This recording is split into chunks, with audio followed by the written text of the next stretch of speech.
Hello guys, আজ হচ্ছে জন্মাষ্টমী। 16 তারিখে জন্মাষ্টমী গেছে। সেই সময় আমরা গেছিলাম কচুয়া মন্দির, কচুয়া ধামে বাবার মাথায় জল ঢালতে। তখন 6টা বাজে, সকাল 6টা। আমরা পৌঁছালাম কচুয়া মন্দিরেতে। গিয়ে আমরা দুধ পুকুরে স্নান করলাম। স্নান করে বাবা লোকনাথের মাথায় জল ঢাললাম। দেখো জলটা কত সুন্দর। প্রথমবার আমি স্নান করলাম দুধ পুকুরে। তারপর দেখো বাচ্চারা কত পয়সা ধরছে, সবাই পয়সা দিচ্ছে। তো পুকুরে সবাই পয়সা ফেলে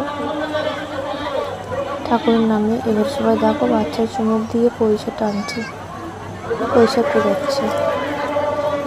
আমাদের গাড়ি এত ভিড় ছিল।